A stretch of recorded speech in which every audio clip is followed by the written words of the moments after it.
नमस्कार दोस्तों, स्वागत है आपका हमारे चैनल आस्तिक स्पिरिचुअल फैक्ट में। इस वीडियो में हम बात करेंगे श्री भागवत गीता के उन 5 श्लोकों के बारे में जो हर स्टूडेंट को पता होना चाहिए। श्री भागवत गीता क्या है? यह एक ऐसा ग्रंथ है जो केवल धार्मिक ग्रंथ नहीं है। भागवत गीता में जीवन जीने का तरीका है। अगर आप कोई बिजनेस कर रहे हैं तो बिजनेस को कैसे सक्सेसफुल बनाना है। अगर आप अपनी ज़िंदगी में कुछ बहुत बड़ा अचीव करना चाहते हो तो आप कैसे अचीव करेंगे। अगर आप एक स्टूडेंट हैं और मन लगाकर पढ़ाई करना चाहते हैं और अपना नाम रोशन करना चाहते हो तो आपको भागवत गीता के इन 5 श्लोकों के बारे में ज़रूर पता होना चाहिए, क्योंकि भागवत गीता श्री कृष्ण द्वारा बोला गया एक ऐसा अनूठा ज्ञान का खजाना है ना, जिसमें आपके हर प्रश्न का उत्तर है, जिसमें जन्म से लेकर मरने तक आपकी जितनी समस्याएं हैं इस दुनिया की या इस दुनिया के बाद की भी, वो सब की सब भागवत गीता में लिखी हुई हैं। हर इंसान को इनरेस्पेक्टेड ऑफ कौन से धर्म का है, वो उसकी एज क्या है, वो आदमी है, औरत है कि बच्चा है, वो कौन है, इन सब बातों से परे हटकर है भागवत गीता। श्री भागवत गीता ये वीडियो खास तौर पर स्टूडेंट्स के लिए बनाया गया है, लेकिन इससे बेनिफिट हर कोई ले सकता है। अगर आपकी लाइफ में कोई भी ड्रीम है तो आप इस वीडियो को लास्ट तक ज़रूर देखें। आप बेहतर तरीके से इन सभी सीखों को बेहतर तरीके से समझ पाएँ, इसलिए मैं आपको एकदम सिंपल हिंदी वर्ड्स में समझाऊंगी। इस वीडियो का 1 सेकंड भी बर्बाद मत करना, क्योंकि श्री भागवत गीता वो महाग्रंथ है जो आपकी ज़िंदगी को उस अलग ऊंचाई पर लेके जा सकता है जहां तक आप सोच भी नहीं सकते। पहले श्लोक की हम बात करने वाले हैं, अध्याय 2 का श्लोक नंबर 47। कर्म करने का अधिकार है आपका, फल की चिंता करने का काम आपका नहीं है। कर्म फल की चिंता आपको नहीं करनी चाहिए और ना ही आपको कर्म करने में आलस्य करना चाहिए। ये भागवत गीता का नंबर 1। वैसे तो भागवत गीता के हर श्लोक में ज्ञान की बातें लिखी हुई है, लेकिन अगर पूरी भागवत गीता से कोई एक श्लोक निकाल कर लाने को कहा जाए ना, तो वो है यही श्लोक, अध्याय 2 का 47वां श्लोक, कि मनुष्यों को केवल अपना काम करने की टेंशन होनी चाहिए, उसके रिजल्ट को पाने की टेंशन उसकी नहीं है, क्योंकि रिजल्ट उसका वैसा ही बनेगा जैसा उसका कर्म है। आपका पूरा अधिकार है कि आप उस काम को बेहतर तरीके से करें, पूरी मेहनत लगाकर काम करो, लेकिन उसके रिजल्ट पर आपका 1% मोह नहीं होना चाहिए। कभी भी अपने रिजल्ट को माइंड में रख कर के मेहनत को डिस्टर्ब मत करो।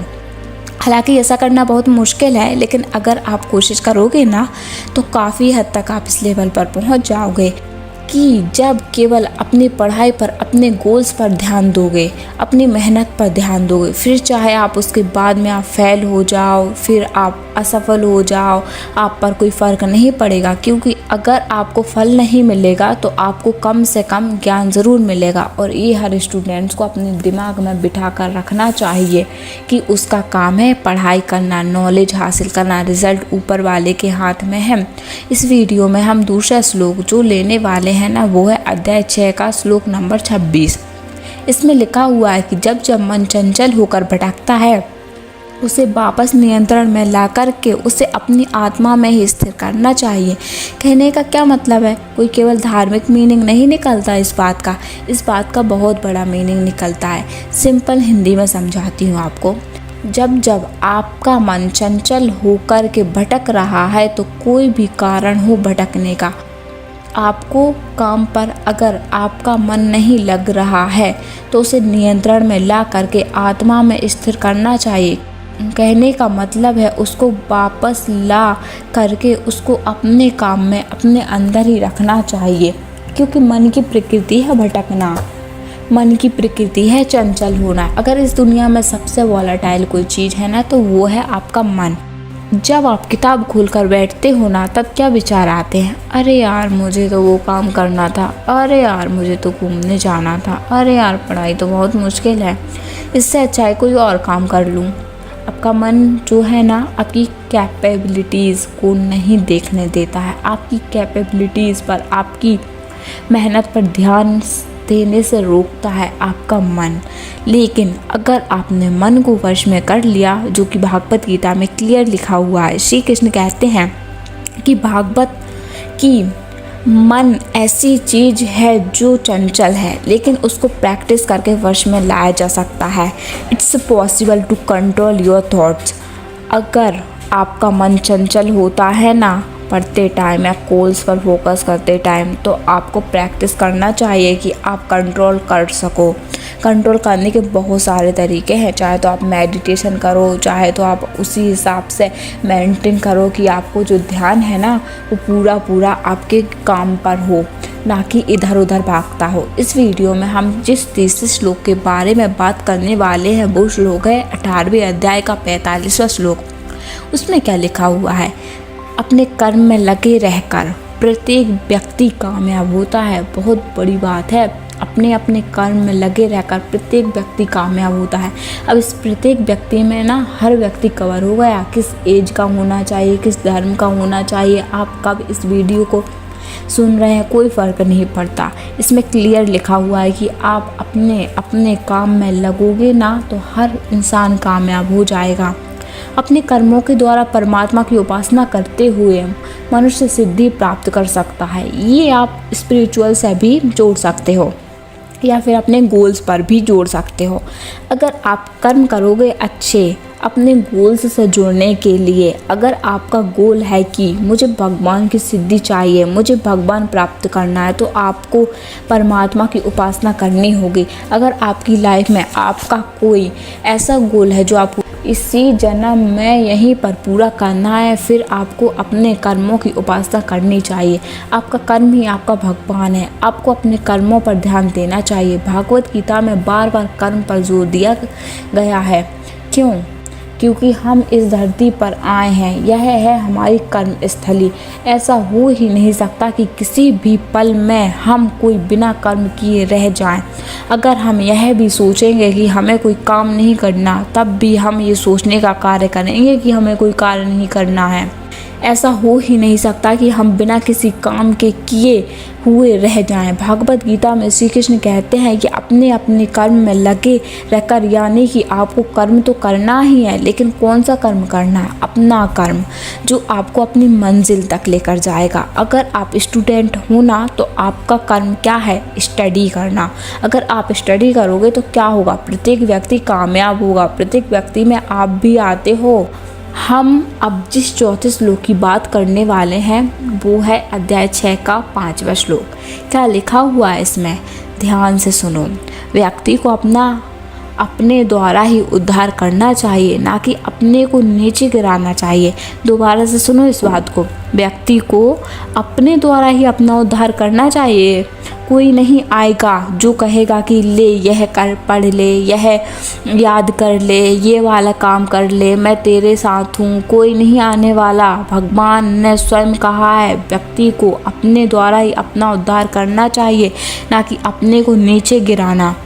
इसका मीनिंग है कि आप है ना अपना जो चाहो कर सकते हो। अपना उद्धार करवाना यानी कि अपने को बेटर बनाना, अपने को परफेक्ट बनाना, अपने को एक्सीलेंट बनाना, तो भी आपकी ही रोल है। अगर आप अपने आप को नीचे गिराना चाहते हो तो आपका ही रोल है। आज आपको पढ़ना है कि नहीं पढ़ना है। अगर आप स्टूडेंट हो तो आपको इन दोनों में से आपको किसी एक को चूज़ करना है। या तो आप अपने को नीचे गिराओ या अपना उद्धार करोगे। इन दो में से एक काम आपको करना है और दोनों काम आप कर सकते हो। अब आपकी मर्जी है कौन सा करना है। आगे श्लोक में भगवान श्री कृष्ण कहते हैं आत्मा ही अपनी मित्र होती है और आत्मा ही अपनी शत्रु। ये बात क्यों कही गई है? आत्मा क्या है? आत्मा हो आप खुद, यू आर द सोल। आप स्वयं ही अपने मित्र व स्वयं ही शत्रु। क्यों? क्योंकि आपकी जो एक्सेस है ना that will be getting some kind of result every day. अगर आज आपको रिज़ल्ट नहीं मिलेगा तो थोड़े दिन बाद में आपको रिज़ल्ट मिल जाएगा। हर एक्शन से ना एक रिज़ल्ट जनरेट होता है। अगर आप अच्छा काम करोगे, अगर आप मेहनत करोगे, अपनी स्टडी करोगे तो उसका रिज़ल्ट अच्छा जनरेट होगा। अगर आप काम नहीं करोगे, टाइम पास करोगे, गप्पे लड़ाओगे तो क्या रिज़ल्ट प्राप्त होगा? नेगेटिव। यानी कि आप स्वयं अपने शत्रु बन जाते हैं। कहने का मतलब है 2 बार श्लोक का मीनिंग सुनते हैं, उसके बाद 5वें श्लोक की ओर बढ़ते हैं। प्रत्येक व्यक्ति को अपने द्वारा ही अपना उद्धार करना चाहिए, ना कि स्वयं को नीचे गिराना चाहिए। You are the only one person who can the better and worst to you. इस वीडियो का 5वां श्लोक और आखिरी श्लोक है जो हर स्टूडेंट को पता होना चाहिए। वो है अध्याय 18 का श्लोक नंबर 58। इसमें क्या लिखा हुआ है, क्या कहते हैं भगवान श्री कृष्ण कि मेरे चिंतन में स्थिर रहकर मेरी कृपा से तुम सभी कठिनाइयों को पार कर लोगे। दोबारा सुनो, कितनी बड़ी बात है कि मेरे चिंतन में रहकर मेरी कृपा से तुम सभी कठिनाइयों को पार कर लोगे। भागवत गीता किसको सुनाई गई थी उस टाइम पर? अर्जुन को ना। अर्जुन को समझा रहे हैं भगवान कृष्ण कि मेरा चिंतन करोगे ना तो मेरी कृपा से सभी कठिनाइयों को पार कर लोगे। आज अगर आपका गोल है स्टडी करना, आपका गोल है जॉब लगाना, आपका गोल है ज्ञान अर्जित करना, तो आपको जो गुरु है ना वो है आपकी जॉब, आपकी पढ़ाई, आपकी किताब है। इनके चिंतन में अगर आप स्थिर हो जाओ ना, तो जिस तरह अर्जुन को कहा है कि अर्जुन तुम मेरे चिंतन में स्थिर हो जाओ, उसी तरह आपका गोल आपको कह रहा है कि मेरे चिंतन में स्थिर हो जाओ। उसके बाद में ना आप सारी कठिनाई को पार कर लोगे। क्यों? क्योंकि तुम्हें पता है कि मैं इसके लिए काम कर रहा हूँ या रही हूँ, मेरा पूरा ध्यान इसी पर। और अगर आपका पूरा काम ध्यान गोल्स पर होगा ना तो फिर मुसीबतों पर कभी नहीं होगा। आगे कहते हैं श्री कृष्ण कि यदि तुम अहंकार के कारण तुम मेरी बातें नहीं सुनोगे तो नष्ट हो जाओगे। कहने का मतलब है कि आपके मन में किसी भी तरह का ईगो है, किसी भी तरह का घमंड है, किसी भी तरह का ओवर कॉन्फिडेंस है, किसी भी तरह से आप अपने लक्ष्य की ओर नहीं देखते हो या नहीं देख पाते हो तो आप नष्ट हो जाओगे। नष्ट का मतलब क्या है? ऐसा नहीं है कि आप गायब हो जाओगे दुनिया से, आपकी ज़िंदगी बर्बाद हो जाएगी। आपकी लाइफ में कोई गोल नहीं बचेगा। अगर आपकी लाइफ में कोई गोल ही नहीं बचेगा तो आपकी लाइफ तो फिर जानवर के समान है ना।